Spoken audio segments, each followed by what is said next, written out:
The doorbell echoed like a desperate heartbeat through the marble halls of the grand estate. On the other side stood a woman whose hollow eyes carried the weight of 1,000 silent cries, and in her trembling arms, a little girl clung like a withered leaf in a storm.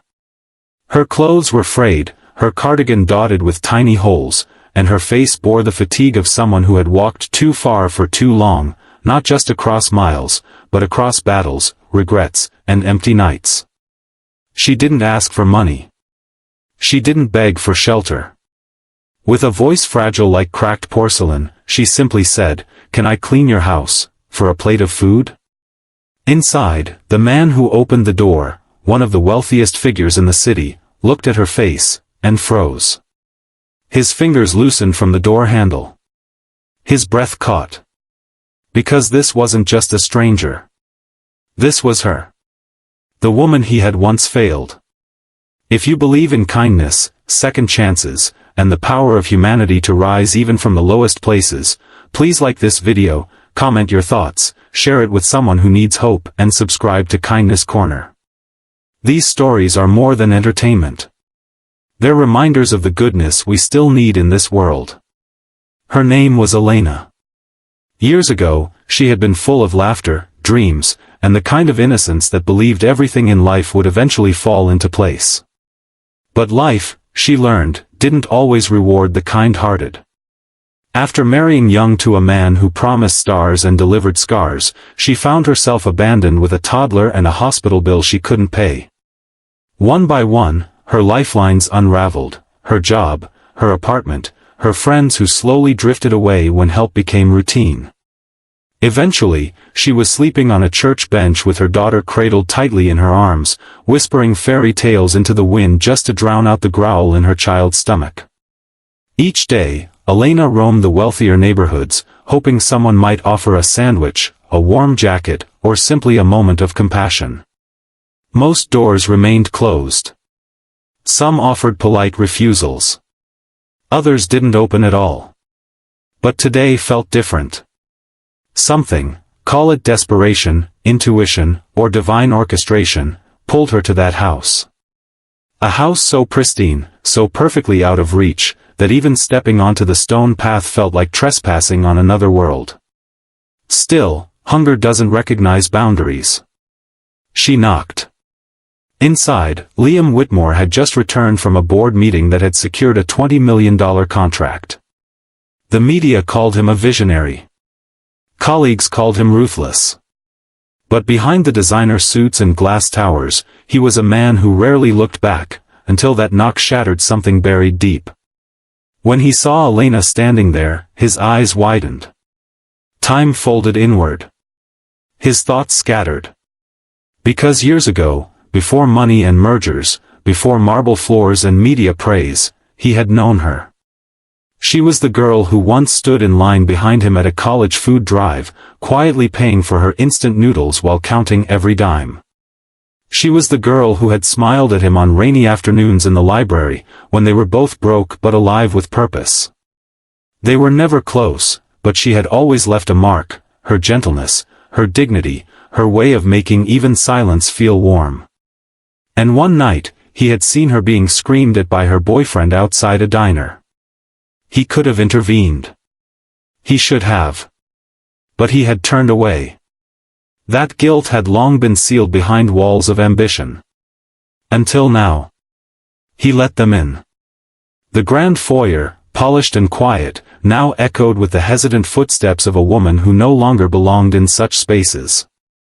Elena tried to explain, apologizing as if her hunger was an inconvenience.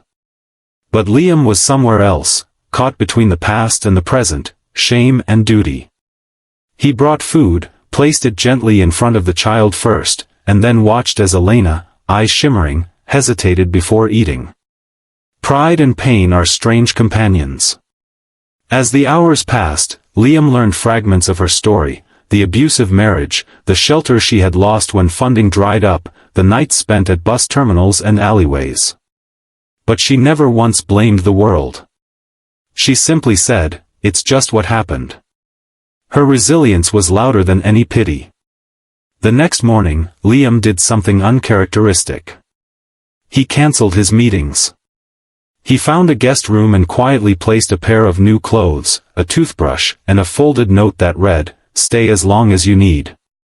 Elena cried silently as she read it, clutching her daughter closer. It wasn't just a bed or food. It was acknowledgement. It was dignity. But the world doesn't change overnight. Trust had to be rebuilt. Elena struggled with the guilt of accepting help, afraid it was conditional.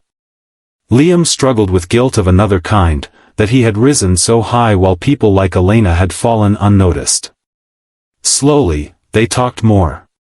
Elena began helping around the house, not out of obligation, but out of purpose. She cleaned, organized, cooked small meals. Her daughter started smiling again, laughing in the garden, playing piano in the hallway.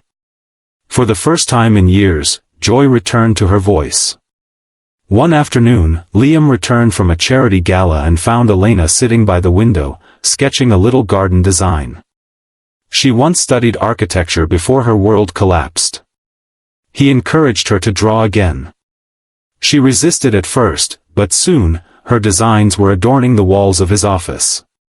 His clients noticed. One of them, a major hotel chain owner, asked who had created the layout. Liam pointed to Elena. That single referral turned into a freelance project. That project turned into 3 more. And within a year, Elena was running her own small design consultancy from a laptop Liam had gifted her on her birthday. But the most touching moment came on a cold December morning. Elena came to Liam holding an envelope. She had saved enough for a small apartment. "You've done more than I could ever repay," she whispered. Liam held the envelope but didn't open it. Instead, he walked her and her daughter to the front of the house, where a fresh sign read, "Whitmore Foundation for Women and Children." It was Elena's idea. A shelter, a support system, a place where no mother would ever have to beg for food in exchange for dignity. As the sun rose behind them, the little girl tugged on Liam's sleeve and said, "Are you going to be our family now?" Liam knelt down, holding back tears. "I already am." If this story touched your heart, if it reminded you of the power of second chances, of unseen pain, of how one act of kindness can change everything, please like this video, share it with someone who might need hope today, and don't forget to subscribe to Kindness Corner. We're not just telling stories. We're reminding the world that empathy still exists. Speech balloon special request: before you go, please leave a comment below. Just a heart emoji.